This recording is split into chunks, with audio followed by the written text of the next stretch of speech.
أعوذ بالله من الشيطان الرجيم. بسم الله الرحمن الرحيم.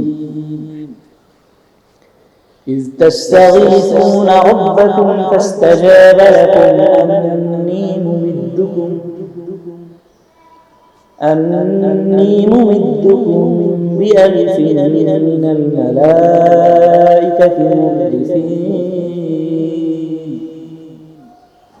وما جعله الله إلا بشرى ولتطمئن به قلوبكم وما النصر إلا من عند الله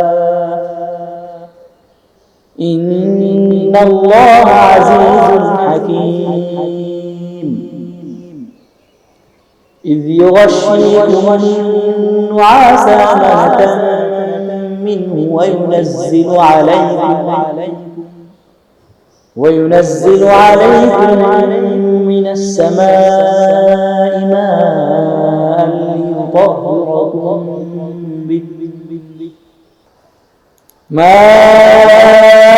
ليطهركم به ويذهب عنكم رجز الشيطان وليربط على قلوبكم ويثبت به الأقدام. إذ يوحي ربك إلى الملائكة أني معكم فثبتوا الذين آمنوا سألقي في قلوب الذين كفروا الرعب فاضربوا فوق الأعناق واضربوا منهم كل بنان ذلك بأنهم شاقوا الله ورسوله ومن يشاقق الله ورسوله فإن الله شديد العقاب. ذلكم فذوقوه وأن للكافرين عذاب النار. يا أيها الذين آمنوا إذا لقيتم الذين كفروا زحفا فلا تولوهم الأدبار ومن يولهم يومئذ دبره إلا متحرفا لقتال أو متحيزا إلى فئة فقد باء بغضب من الله ومأواه جهنم وبئس المصير. فلم تقتلوهم ولكن الله قتلهم وما رميت إذ رميت ولكن الله رمى وليبلي المؤمنين منه بلاء حسنا إن الله سميع عليم. صدق الله العظيم.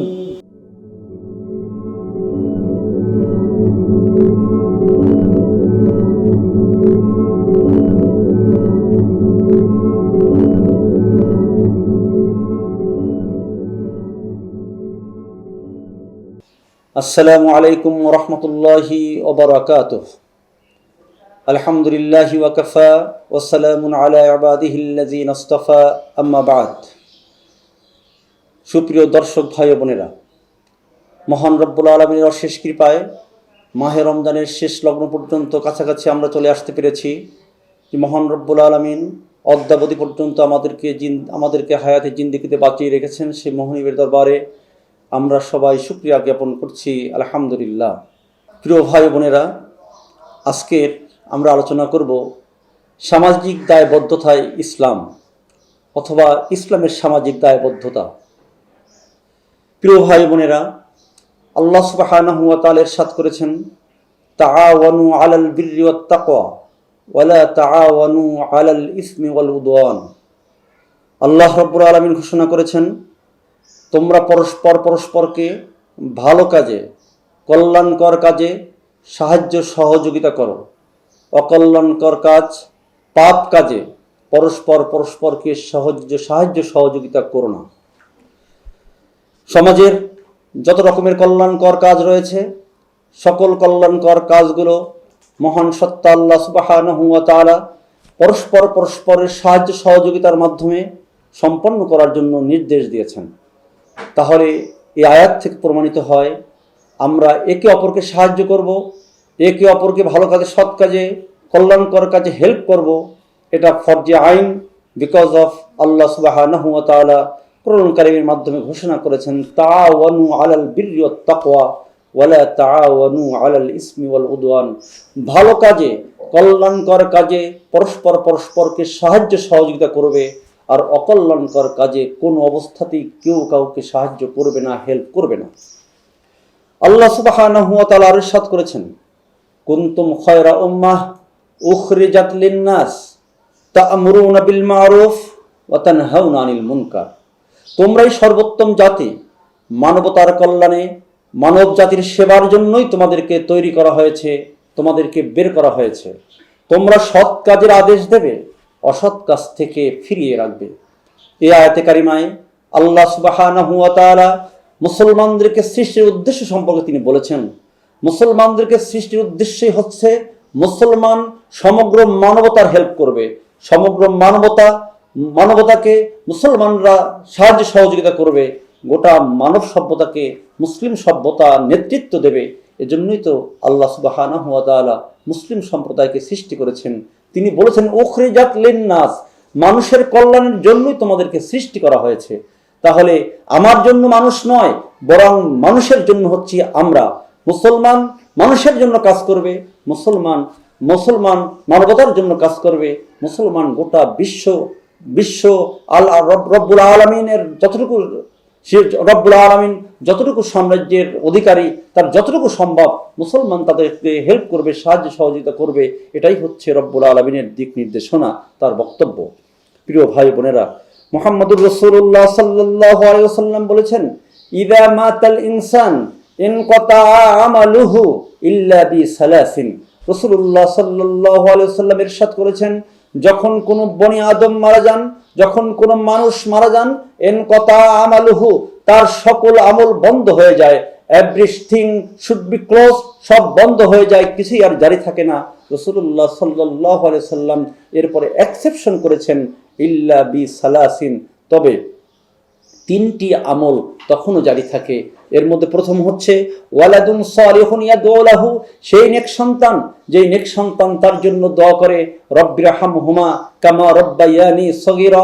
তাহলে মুহাম্মদুর রাসূলুল্লাহ সাল্লাল্লাহু আলাইহি ওয়াসাল্লাম এই হাদিসের মধ্যে তিনি বোঝাতে চেয়েছেন, প্রত্যেকটা মানুষের জন্য, প্রত্যেকটা মুসলমানের জন্য, ঈমানদারের জন্য করণীয় হচ্ছে, তিনি যে জেনারেশনকে পৃথিবীতে রেখে যাচ্ছেন, সেই জেনারেশনটাকে অবশ্যই আল্লাহর দ্বীনের পথের পথিক বানাতে হবে, আল্লাহর দ্বীনের সৈনিক বানাতে হবে। যদি আমার সন্তানকে, আমার জেনারেশনকে কোরআন এবং সুন্নাহর আলোকে গড়ে তুলতে পারি, তাহলে অবশ্যই আমার মৃত্যুর পরে তারা আমার জন্য দোয়া করবে, তারা কল্যাণকর কাজ করবে, তারা মানবতাকে সাহায্য সহযোগিতা করবে। তাহলে তারা যত রকমের ভালো কাজ করবে, সকল ভালো কাজের সব রব্বুল আলামিন আপনার আমার আমলনামায় দিয়ে দেবেন। সেজন্য রাসূলুল্লাহ সাল্লাল্লাহু আলাইহি ওয়াসাল্লাম বলেছেন, ওয়ালাদুন সালিহুন ইয়াদউ লাহু, সেই নেক সন্তান, যেই নেক সন্তান তার মাতা-পিতার জন্য দোয়া করবে। এই নেক সন্তান যখন দোয়া করবে, তখন সে ভালো কাজও করবে, যেহেতু সে একজন ইসলামের পথের পথিক, ইসলামের সৈনিক, সে কোরআন সুন্নাহ অনুযায়ী জীবন যাপন করছে। আর সেই টিচিংটাই মাতা-পিতার উপরে দেওয়ার জন্য আল্লাহ রাব্বুল আলামিন নির্দেশনা দিয়েছেন, মুহাম্মদুর রাসূলুল্লাহ আমাদের উপর বাইন্ডিংস দিয়েছেন। সন্তানদেরকে ইসলামী শিক্ষায়, জ্ঞানের শিক্ষায়, কোরআনের শিক্ষায় আমাদেরকে শিক্ষিত করার ব্যাপারে রাসূল উৎসাহিত করেছেন। এরপরে রাসূল বলেছেন, ইলমুন ইয়ানতাফিউ বিহি, সেই জ্ঞান যে এই জ্ঞান মানুষের কল্যাণ দান করে। তাহলে এমন জ্ঞান আমি যদি পৃথিবীতে রেখে যেতে পারি, যেই জ্ঞানের মাধ্যমে মানুষ কল্যাণ পাবে, মানুষ হেদায়েত পাবে, ভালো কাজ করবে, সেই বইগুলো পড়ে, সেই কোরআন হাদিস পড়ে, সেই রচনা পড়ে, সেই সমকাব্যগুলো পড়ে মানুষ হেদায়েতের পথে আসবে, সত্যের পথে আসবে, তাহলে সেই জ্ঞানগুলো যখন সেখান থেকে পেয়ে যাবে, যতদিন পর্যন্ত এই জ্ঞানের চর্চা পৃথিবীতে হবে ততদিন পর্যন্ত একজন মানুষের আমলনামায় এই সবগুলো পৌঁছতে থাকবে। এরপরে রাসূলুল্লাহ সাল্লাল্লাহু আলাইহি ওয়াসাল্লাম বলেছেন, সাদাকাতিন জারিয়াতুন, সেই সাদাকা যা কন্টিনিউ করবে, যেটা চলমান থাকবে। একটা মাদ্রাসা নির্মাণ হতে পারে, মসজিদ নির্মাণ হতে পারে, একটা পুল নির্মাণ হতে পারে, সাঁকো নির্মাণ হতে পারে। আমি আমার জায়গা দিয়ে একটা রাস্তাও করে দিতে পারি, যে রাস্তার মানুষ যেতে পারতো না, মানুষের কষ্ট হতো, আমি সেখান থেকে 12 ফিট জায়গা ছেড়ে দিয়ে, 6 ফিট জায়গা ছেড়ে দিয়ে মানুষের জন্য একটা রাস্তা করে দিলাম। এই রাস্তাটা যতদিন পর্যন্ত থাকবে, মানুষ যতদিন এই রাস্তা দিয়ে মানুষ হাঁটবে, ততদিন পর্যন্ত এই ব্যক্তির আমল নামায় এর সব চলতে থাকবে। এই সব হচ্ছে কন্টিনিউইং প্রসেস, এটা চলতে থাকবে, চলমান থাকবে যতদিন পর্যন্ত মানুষ এই রাস্তা ব্যবহার করবে।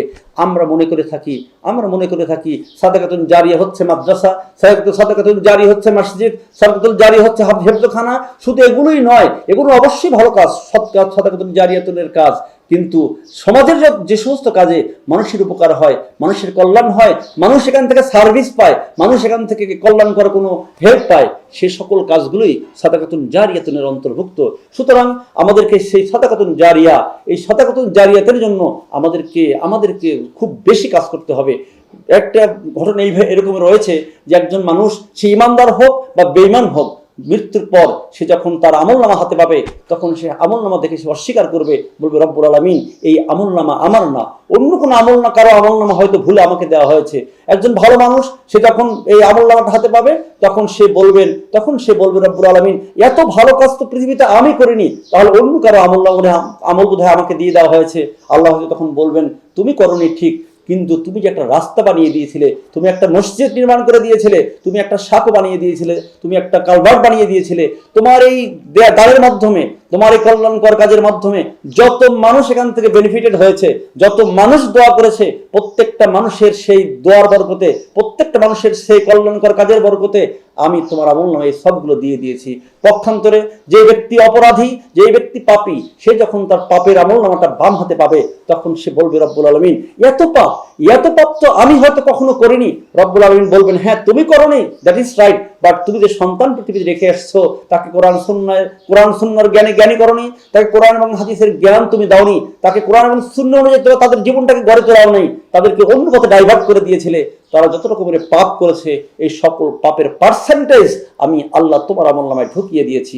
নট অনলি দ্যাট, একজন মানুষ একটা সিনেমা হল করেছে, তার উচিত ছিল সে একটা রাস্তা নির্মাণ করবে, একটা পোল নির্মাণ করবে, একটা মসজিদ করবে, একটা মাদ্রাসা করবে, একটা হেফজখানা করবে। তিনি তা করেননি, তিনি করেছেন একটি সিনেমা হল।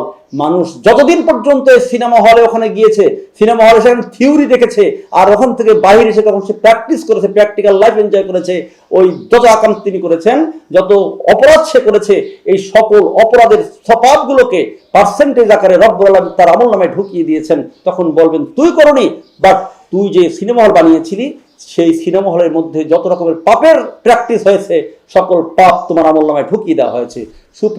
সুপ্রিয় ভাই বোনেরা, এখানে আমি আরেকটা উদাহরণ এভাবে নিয়ে আসতে চাই। আমরা যখন ভোট দেই, নেতা যখন নির্বাচন করি, নেতা নির্বাচন করার ক্ষেত্রে আমাকে we should be serious, because of এটা একটা সামাজিক কাজ। কারণ হচ্ছে আমার ভোটে একজন মানুষ নির্বাচিত হচ্ছে, আমার ভোটে নির্বাচিত হয়ে একজন মানুষ মন্ত্রী হয়, এমপি হয়, চেয়ারম্যান হয়, কাউন্সিলর হয়, মেম্বার হয়। আমার ভোটে নির্বাচিত হয়ে একজন মানুষ যখন মেম্বার হয়, চেয়ারম্যান হয়, এমপি হয়, মন্ত্রী হয়, প্রধানমন্ত্রী হয়, প্রেসিডেন্ট হয়, আমার ভোটটা তিনি নিয়ে তারপর তিনি এই ক্ষমতা পেয়ে যত রকমের অপকর্ম করবে, সকল অপকর্মের দায়ভার প্রত্যেকটা মানুষের আমলনামায় ঢুকিয়ে দেওয়া হবে।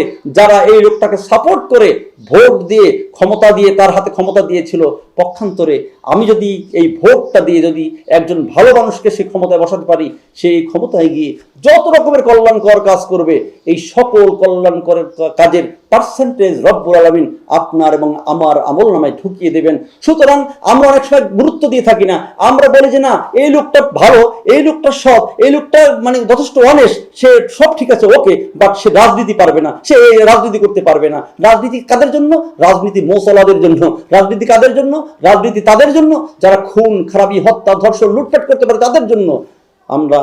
আমরা ভুল করে ফেলেছি। একটা মসজিদের ইমাম, তাকে যখন আমরা নিয়োগ করি, সে নিয়োগ করার ক্ষেত্রে আমরা দেখি ইমাম সাহেব সে কোরআন হাদিসের জ্ঞানী কিনা, তিনি মাসলা মাসাইল জানেন কিনা, তিনি তার ওয়াইফ পর্দা করেন কিনা, তিনি কতটুকু লেখাপড়া করেছেন, কোরআন হাদিস সম্পর্কে তার কতটুকু নলেজ আছে, এই সব কিছু বাছ বিচার করে তারপর আমরা একটা মসজিদের ইমাম, মসজিদের নেতা নির্বাচিত করি। কিন্তু তার হাতে সর্বোচ্চ ক্ষমতা থাকে কতটুকু? একটা মসজিদে 2000, 5000, 10,000 টাকায় না হয় এক সপ্তাহে কালেকশন হয়, আর এক মাসে তাহলে ধরলাম 40,000 টাকাই কালেকশন হয়। একজন মসজিদের ইমাম সাহেব, খতিব সাহেব, তিনি এক তসরুত করলে, তিনি চুরি করলে, তিনি ছিনতাই করলে, তিনি ডাকাতি করলে সর্বোচ্চ একটা মাসে 40,000 টাকাই হয়তো সে চুরি করতে পারে, কিংবা সে ডাইভার্ট সে মিসইউজ করতে পারে। কিন্তু আপনি যাকে ভোট দিয়ে এমপি বানিয়েছেন, আপনি যাকে ভোট দিয়ে মেম্বার বানিয়েছেন, আপনি যাকে ভোট দিয়ে চেয়ারম্যান বানিয়েছেন, আপনি যাকে ভোট দিয়ে ওই যে মন্ত্রিত্বের আসনে বসিয়েছেন, আপনি কি জানেন আপনার এই ভোটটার ক্ষমতা পেয়ে তারপর তিনি মন্ত্রিত্বের আসনে গিয়ে তিনি যত রকমের চুরি করেছেন, ডাকাতি করেছেন, গুন্ডামি করেছেন, মাস্তানি করেছেন, বদমাইশি করেছেন, হত্যা করেছেন, লুণ্ঠন করেছেন, এই সকল কিছুর পাপ আপনার এবং আমার আমল নামায় সবকিছু ঢুকিয়ে দেওয়া হবে। প্রিয় ভাই বোনেরা, অনেক সময় আমরা এই ভোটটাকে কোনো গুরুত্বই দিই না, অথচ ভোটের চেয়ে গুরুত্বপূর্ণ কোনো ইনফরমেশন হতে পারে না, ভোটের চেয়ে শক্তিশালী কোনো মাধ্যম হতে পারে না। অতএব এই ভোটটা একটা পবিত্র আমানত, এটা আমাদেরকে একটু ভেবে চিনতে তারপরে প্রয়োগ করতে হবে, যেখানে সেখানে এটা প্রয়োগ করা যাবে না। প্রিয় ভাই বোনেরা, এরপরে রাসূলুল্লাহ সাল্লাল্লাহু আলাইহি ওয়াসাল্লাম বলেছেন ইমানের 70টি শাখা রয়েছে, এর মধ্যে প্রধানতম শাখা হচ্ছে কাউলু লা ইলাহা ইল্লাল্লাহ, ডিক্লারেশন দেয়া আল্লাহ ছাড়া কারো আইন মানি না, আল্লাহ ছাড়া কারো বিধান মানি না, আল্লাহ ছাড়া কারো হুকুম মানি না, আল্লাহর উপরই আমি ঈমান আনি। এবং সর্বশেষ হচ্ছে ইমাতাতুল আযা আনিত তরিক, রাস্তা থেকে কোনো কষ্টদায়ক বস্তু সরিয়ে দেওয়া, এটাও ঈমানের অঙ্গ। কিন্তু দুঃখের বিষয় হলেও সত্য, যেই সমাজে আমরা বসবাস করছি, যেই দেশে আমরা বসবাস করছি, এই দেশের মানুষেরা আমরা একটু চিন্তা করার চেষ্টা করি না। আমরা দোকানটাকে ঝাড়ু দিয়ে তারপরে ময়লাগুলো সব রাস্তার মধ্যে ফেলে দেই, আমরা বাড়িতে ঝাড়ু দিয়ে উপর থেকে সকল ময়লার বক্সটা রাস্তার উপরে ফেলে দেই। অথচ মুহাম্মদুর রাসূলুল্লাহ সাল্লাল্লাহু আলাইহি ওয়াসাল্লাম বলেছেন এই রাস্তা দিয়ে মানুষ চলাচল করে, রাস্তা একটা গুরুত্বপূর্ণ জায়গা, এই রাস্তাটাকে পরিষ্কার পরিচ্ছন্ন রাখা এটা হচ্ছে ঈমানের অঙ্গ, এটা হলো সামাজিক দায়বদ্ধতা ইসলাম দিয়েছে। অথচ আমরা সকল ময়লাগুলো সেই রাস্তার উপরে ফেলে দেই। আজকে বাংলাদেশে কোটি কোটি মানুষ আমরা বসবাস করছি, আমরা সবাই যদি একটু দায়িত্ব নিতাম, না রাস্তাটাকে পরিষ্কার করার দায়িত্ব হচ্ছে আমাদের সকল এই ওয়েস্টেজগুলো, আমাদের ময়লা আবর্জনাগুলো যদি আমি নিজ দায়িত্বে ডাস্টবিনে গিয়ে ফেলে দিতাম, তাহলে আমার দেশটা কত সুন্দর হতো, আমার দেশটা ডাস্টবিনে পরিণত হতো না। আমরা দেখতে পাচ্ছি কত খারাপ অবস্থায় বসবাস করছি, পৃথিবীর একটা অন্যতম একটা ময়লাযুক্ত দেশ, একটা ডাস্টবিন হচ্ছে আমাদের বাংলাদেশটা। আমরা যদি 16 কোটি মানুষ চিন্তা করি, 32 কোটি হাত দিয়ে আমি আমার এই বাংলাদেশটাকে একটা সুন্দর দেশ তৈরি করব, সুন্দর দেশ হিসেবে গঠন করব, আমরা পারি, we can do like this, আমরা সেটা করতে পারি, কিন্তু আমরা করব না। অথচ রাসূলুল্লাহ সাল্লাল্লাহু আলাইহি ওয়াসাল্লাম বলেছেন ইমাতাতুল আযা আনিত তরিক, রাস্তা থেকে কষ্টদায়ক কোনো বস্তু সরিয়ে দেওয়াটাই হচ্ছে ইসলাম, এটাও ঈমানের অঙ্গ। আমি একটু উদাহরণ দিতে চাই। মিস্টার এক্স সে হেঁটে যাচ্ছে আর আম খাচ্ছে, আম খেয়ে আমের বিচিটা সে ফেলে দিল রাস্তার উপরে, সে গাড়ি লাগালো না, তার যে এখানে এটা ফেলানো উচিত নয়, উচিত ছিল এটা কোনো সেফ জোনে ফেলে দেওয়া, সে কোনো চিন্তা না করি রাস্তার উপরে ফেলে দিল সেই আমের বিচিটা। এবারে মিস্টার ওয়াই সে রাস্তা দিয়ে একটা বস্তা নিয়ে কিংবা 50 কেজি আটার বস্তা নিয়ে সে যাচ্ছিল রাস্তা দিয়ে, হঠাৎ করে এই আমের বিচির উপরে পা পড়ে এই লোকটা ফসকে গেল, তার মাথার উপর থেকে তার বস্তা তার কোমরের উপর পড়ে গেল, বস্তাটা পড়ার কারণে লোকটার কোমরটা ভেঙে গেল, সে পঙ্গু হয়ে গেল, তাকে হসপিটালে নেওয়া হলো, ডাক্তার অনেক চেষ্টা করলেন, কিন্তু সে কিউর হলো না, সে সুস্থ হলো না। প্রিয় ভাই ও বোনেরা, এই ক্ষেত্রে সেটা হলো এই দেখুন, আমি মিস্টার এক্স সে যখন যাচ্ছিল তার উচিত ছিল এটা ডাস্টবিনে সে এটাকে ফেলে দেবে, তাহলে তার দায়িত্বটা কমপ্লিট হয়ে যেত, কিন্তু তা তিনি না করে তিনি করেছেন কি, রাস্তায় ফেলে দিয়েছেন। এই তিনি তার অ্যাবসেন্ট মাইন্ডে কাজটা হয়ে গেছে হয়তোবা, কিন্তু সে তো জানে না এর পরের সিনারিটা কি হবে। একজন মানুষ তার উপরে পা রাখার কারণে সে অ্যাক্সিডেন্ট করলো, সে হসপিটালে চলে গেল, তার পুরো ফ্যামিলিটা অকেজো হয়ে পড়ে গেল, তার অভাবের মধ্যে পড়ে গেল। এক পর্যায়ে লোকটা হয়তো কিছুদিন পর মরেই গেল। কিয়ামতের ময়দানে যে ব্যক্তি আমের বড়টা খেয়ে ফেলে দিয়েছিল, তার আমলনামা যখন দেখবে একটা মার্ডার কেসে আসামি সে হয়ে গেছে, একটা অ্যাটেম্পট মার্ডারের কাজ সে করে ফেলেছে, সে একজন মানুষকে এই কষ্ট দিয়েছে, সে অস্বীকার করবে রব্বুল আলামিন আমি তো এই কাজ আমি করিনি। আল্লাহ তখন তার জীবনের এই ভিডিওটাকে একটু পিছনে টেনে এরপরে রিল্যাক্স করে ছেড়ে দেবে, বলবেন দেখ তুই হেঁটে যাচ্ছিলি আর একটা আমটা খেয়ে আমের বিচিটাকে তুই এখানে ফেলে দিয়েছিলি, আর একটু পরে ওই রাস্তা দিয়ে যাচ্ছিল মিস্টার ওয়াই, সে এখানে অ্যাক্সিডেন্ট করে এই ঘটনাগুলো ঘটেছে, অতএব তুই এই দোষী। প্রিয় ভাই বোনেরা, অতএব যে কোনো কাজ করার ক্ষেত্রে উই শুড বি সিরিয়াস। আমাদেরকে চিন্তা করতে হবে what I am doing now, আমি কি কাজ করছি, এর ইম্প্যাক্ট কি হতে পারে, এর ফিউচারের কি হতে পারে, এগুলো চিন্তা ভাবনা করেই এই সমাজে আমাকে চলতে হবে। মুহাম্মদুর রাসূলুল্লাহ তাই তো বলেছেন, ইমাতাতুল আযা আনিত তরিক, রাস্তা থেকে কষ্টদায়ক কোনো বস্তু সরিয়ে দেওয়াটাই হচ্ছে ইমানের অঙ্গ। মুহাম্মদুর রাসূলুল্লাহর এই হাদিসের উপরে আমি একটু এভাবে বলতে চাই, মিস্টার ওয়াই মিস্টার জেড সেই রাস্তা দিয়ে যাওয়ার সময় দেখলো রাস্তার উপরে পড়ে আছে সেই আমের বড়টা বিচিটা। এবারে মিস্টার জেড সেটাকে সে নিয়ে একটা রাস্তার পাশে সে রেখে দিলেন।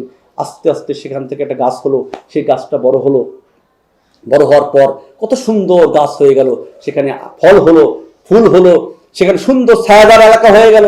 মানুষ সেই গাছের নিচে এসে বিশ্রাম গ্রহণ করে, গাছে ফল হয়, সেই ফল মানুষে খায়, সেই ফল পাখি খায়, সেই ফল এলাকার মানুষজন খায়, এবং গাছের পাতাগুলো অক্সিজেন ছাড়ে, কার্বন ডাই অক্সাইড নিয়ে সমাজটাকে পিউরিফাই করে দিচ্ছে। কৃষক সেই গাছের নিচে এসে বসে খুশিতে, সে বলে আলহামদুলিল্লাহ, কি সুন্দর ছায়া দান করছে গাছটা।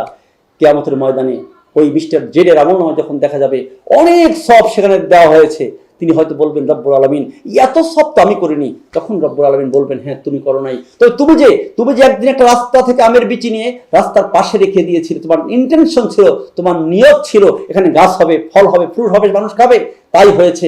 মানুষ এই ফল খেয়েছে, পাখি খেয়েছে, চড়ে খেয়েছে, এবং এই পাতাগুলো বাতাস থেকে কার্বন ডাই অক্সাইড নিয়ে এখানে মানব সভ্যতাকে বাঁচার জন্য অক্সিজেন ছেড়েছে। এবং আল্লাহ বলেছেন ইউসাব্বিহু লিল্লাহি মা ফিস সামাওয়াতি ওয়াল আরদ, আসমান এবং জমিনে যা কিছু আছে সবাই তোমাদের প্রভুর প্রশংসা করছে। এই গাছের পাতাগুলো পর্যন্ত রব্বুল আলামিনের জিকির করছে। সেই অবস্থায় আমরা নিশ্চয়ই বুঝতে পারবো এই সবগুলো জেনের আমলনামায় দিয়ে দেওয়া হবে। সুতরাং প্রিয় ভাই বোনেরা, সমাজটাকে নিয়ে মুসলমানকে চিন্তা করতেই হবে। আর এই সমাজ নিয়ে যারা কাজ করে, সমাজ নিয়ে যারা চিন্তা করে, রব্বুল আলামিনের সুন্নাহ হচ্ছে তাদের হাতেই নেতৃত্বকে তুলে দেওয়া হয়। আমরা অনেক সময় সমস্ত কাজগুলোকে গুরুত্ব দেই না। একটি ঘটনা না বললেই নয়, রাসূলুল্লাহ সাল্লাল্লাহু আলাইহি সাল্লামের মৃত্যুর পরে মসজিদে নববীতে হযরত আব্দুল্লাহ ইবনে আব্বাস রাদিয়াল্লাহু তাআলা আনহু ইতিকাফ করছিলেন।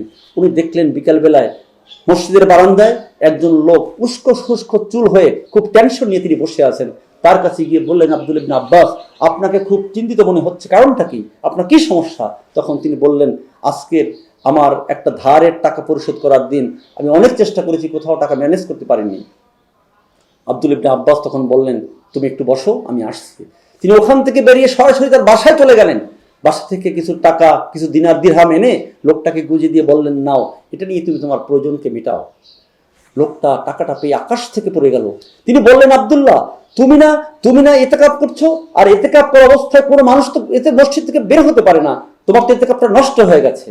হযরত আব্দুল্লাহ ইবনে আব্বাস রাদিয়াল্লাহু তাআলা আনহু তখন বিশ্বনবী মুহাম্মদুর রাসূলুল্লাহ সাল্লাল্লাহু আলাইহি সাল্লামের কবর মোবারক দেখিয়ে বলছেন, ওই কবর ওনার কসম করে বলছি, তিনি বলেছেন যেই ব্যক্তি তার মুসলিম ভাইয়ের সামান্য কোনো প্রয়োজন পূরণ করবে, আল্লাহ রাব্বুল আলামিন তার আমলনামায় 10 বছর ইতিকাফ করার সমান সওয়াব দান করবেন। সুবহানাল্লাহ। সুপ্রিয় ভাই বোনেরা, আমরা শুধু সবকে ভারচুকে ন্যাককে আমরা একটা লিমিটেড কাজের মধ্যে খুঁজে বেড়াচ্ছি। ইসলাম ব্রড, ইসলাম সুপ্রশস্ত, বিশ্বজোড়া হলো ইসলাম, সব জায়গায় সব লুকিয়ে আছে। উই শুড ফাইন্ড আউট ইট, আমাদেরকে সেখান থেকে সেটা বের করে ফেলতে হবে। প্রিয় ভাই বোনেরা, রাসূলুল্লাহ সাল্লাল্লাহু আলাইহি ওয়াসাল্লাম বলেছেন, ইতিমের মাথায় হাত বুলিয়ে দিলেও তিনি সওয়াব পাবেন। আচ্ছা, যেই ব্যক্তি এতিমের মাথায় হাত বুলিয়ে দেয়, সে কি এতিমের কোনো অকল্যাণ কাজ করতে পারে না? পারেন না। সুতরাং এতিমের মাথায় হাত বুলালেও যদি সওয়াব হয়, তাহলে এতিমকে সাহায্য সহযোগিতা করলে কত বড় সওয়াব হবে সেটা তো আমরা বুঝতেই পারছি। প্রিয় ভাই বোনেরা, রাসূলুল্লাহ সাল্লাল্লাহু আলাইহি ওয়াসাল্লাম বলছেন, হাসি মুখে কথা বলা হাসি মুখে কথা বলাও সাদাকা। অতএব we should be smiling faces always. আমরা সব সময় হাসি মুখে থাকবো, মানুষকে দেখা হলে হাসি মুখে কথা বলবো, মানুষকে আলিঙ্গন করব, আমার আমার ঘরের মতো তাকে স্থান দেবো। মানুষ আমার বাসায় আসবে, সে আমার বাসায় বসবে, তার জন্য ফ্যানটা ছেড়ে দেবো, তাকে এক গ্লাস পানি দেবো, তাকে একটু হালকা আমি যতটুকু সম্ভব আমার পক্ষ থেকে তাকে সেটা খাওয়াবো। এটা অনেক বড় সাদাকার কাজ। রাসূলুল্লাহ সাল্লাল্লাহু আলাইহি ওয়াসাল্লাম বলেছেন। আমি এক্ষেত্রে আরেকটি কথা বলতে চাই, আমরা খুব সহজেই অনেক বড় সব কামাই করতে পারি, যেটা হচ্ছে সোসাইটির সাথে জড়িত। একজন লোক একটা বোঝা তুলতে পারছেন না, আচ্ছা আমি যদি তার সেই বোঝাটাকে তার মাথার উপর একটু উঠিয়ে দেই, এটা কি খুব কঠিন কাজ? খুব সহজ কাজ। অথচ আমরা মনে করি থাকে আমাদের অনেক প্রেস্টিজ, আমি কি করে বোঝাটাকে ধরি, হাউ ইজ ইট পসিবল, না এটা আমার পক্ষে সম্ভব না, আমি তো মিস্টার XYZ, আমি তো একজন অফিসার মানুষ, আমি তো একজন অমুক সাহেব তমুক সাহেব, না এটা আমার পক্ষে সম্ভব না। আমি পারি এই লোকটাকে সেই বোঝাটাকে তার মাথার উপরে উঠিয়ে দিতে। নাম্বার 2, আরেক লোক যাচ্ছেন, তার হাতে দুই হাতে দুটো বোঝা, আমি তো পারি দৌড়ে গিয়ে বলতে পারি যে ভাইয়া প্লিজ আপনি একটা বোঝা আমাকে দিন, আমি একটু আপনার বোঝাটাকে এগিয়ে দিয়ে আসি। এটা কত বড় কল্যাণকর কাজ, এটা আমরা চিন্তাও করতে পারি না। আপনি কি জানেন মুহাম্মদুর রাসূলুল্লাহ সাল্লাল্লাহু আলাইহি ওয়াসাল্লাম আল্লাহর নবী, তিনি বুড়ির বোঝা মাথায় করে টেনেছেন। আল্লাহু আকবার। বুড়ির বোঝা যিনি মাথায় করে টেনেছেন আমার নেতা মুহাম্মদুর রাসূলুল্লাহ সাল্লাল্লাহু আলাইহি ওয়াসাল্লাম। আমি তার ফলোয়ার, অথচ আমি কখনো বুড়ির বোঝা মাথায় করে টানি না, অথচ বুড়ির আজকে আমার বোঝা টানে। আমি ইমাম সাহেব, আমি হুজুর সাহেব, আমি পীর সাহেব, আমি বুজুর্গ সাহেব, আমার ব্রিফকেস টানবে হচ্ছে একজন বুড়া মানুষ, আমার খেদমত করবে হলো বুড়া মানুষেরা। নো, পরের খেদমত নিয়ে নয়, অপরের খেদমত নিয়ে নয়, বরং অপরকে খেদমত করাটাই হচ্ছে ইসলামের বৈশিষ্ট্য, ইসলামের সৌন্দর্য। প্রিয় ভাই বোনেরা, আমি গাড়িতে চলে যাচ্ছি, আমি কি পারি না আমার পাশেই এক ভাই দাঁড়িয়ে আছে, আর আমি সিটটাকে নিয়ে সুন্দর করে বসে আছি, নো টেনশন, সিট পেয়েছি কোনো কথা নেই। আমি কি পারি না 1 ঘন্টার এই জার্নিতে আমি আমার পাশের ভাইটাকে বলতে পারি আধা ঘন্টা বসার পরে, ভাই এবার আপনি একটু বসুন, আসেন শেয়ার করি আমরা যাই। আচ্ছা ভাই, আপনি যদি আজকের আপনার সিটটাকে কারোর জন্য ছেড়ে দেন, আগামীকাল অবশ্যই আপনার জন্য আরেকজন লোক সিটটাকে ছেড়ে দিয়ে আপনাকে অনার করবে, আপনাকে সম্মান করবে। নট অনলি দ্যাট, আপনি আরেকজন ভাইকে সিটটাকে ছেড়ে দিয়ে আপনি যে কত বড় কল্যাণের কাজ করেছেন এটা বলার অপেক্ষা রাখে না। এরপরে আপনি রিক্সায় যাচ্ছেন অথবা আপনার পার্সোনাল গাড়িতেই যাচ্ছেন। আচ্ছা আপনি কি চিন্তা করতে পারেন না আমি ঢাকায় যাচ্ছি, ঠিক আছে দেখি ঢাকা যাওয়ার কেউ আছে কিনা, কেউ আমার সাথে যাওয়ার মতো কাউকে পাই কিনা। কারণ কোনো একজনকে যদি আমি তাকে গাড়িতে টেনে উঠেই নেই, ভাই প্লিজ আসেন আমার গাড়িতে আসেন, আপনাকে আমি পৌঁছে দিয়ে আসি, এটা অনেক বড় কল্যাণকর কাজ। আমরা সমস্ত কাজগুলো করতে পারি। ইসলাম শিখিয়েছে সমাজকে নিয়ে বাঁচতে। ইসলাম সলিডে লাইফ এনজয় করার ব্যাপারে বলেনি, ইসলাম সামাজিক দায়বদ্ধতা দিয়েছে, ইসলাম সমাজকে নিয়ে চিন্তা করতে বলেছে। এর জন্যই তো আল্লাহ বলেছেন কুনতুম খায়রা উম্মাহ, you are the best nation, তোমরাই সর্বোত্তম জাতি, তোমাদেরকে মানুষের কল্যাণের জন্যই তৈরি করা হয়েছে। মুহাম্মদুর রাসূলুল্লাহ মানুষের কল্যাণের জন্য তার জীবনের সবকিছু বিলিয়ে দিয়েছেন, সাহাবায়ে কিরাম সব বিলিয়ে দিয়েছেন। আর আমরা নিজের চিন্তায় শুধু ব্যস্ত হয়ে পড়েছি। নো, আমার নিজের চিন্তা করলেই হবে না। আসুন আমরা সবাই এই সমাজটাকে নিয়ে, আমার আশেপাশের প্রতিবেশীকে নিয়ে, আমার আশেপাশে সবাইকে নিয়ে চিন্তা করি। রাসূলুল্লাহ বলেছেন সেই ব্যক্তি মুমিন নয়, সেই ব্যক্তি মুমিন নয়, সেই ব্যক্তি মুমিন নয় 3 বার বলেছেন, যে নিজে পেট পুরে খায় আর তার পাশের প্রতিবেশী অভুক্ত অবস্থায় রাত কাটায়। ইসলাম কত সামাজিক শিক্ষা দিয়েছে। আপনি ইমানদার দাবি করবেন, আপনি নিজে পেট পুরে খাবেন, আর আপনার পাশেই একজন অভুক্ত থাকবে, বুভুক্ষ থাকবে, সে খেতে পারছে না।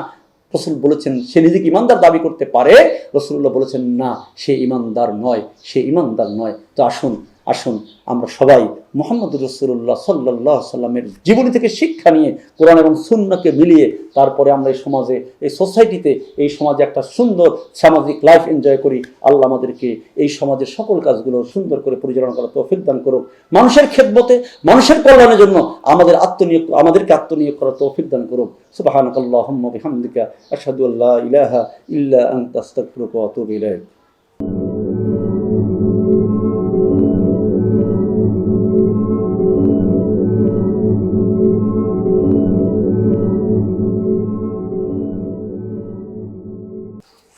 আলহামদুলিল্লাহি রাব্বিল আলামিন, আসসালাতু ওয়াসসালামু আলা রাসূলিহিল কারীম ওয়া আলা আলিহি ওয়া আসহাবিহি আজমাইন।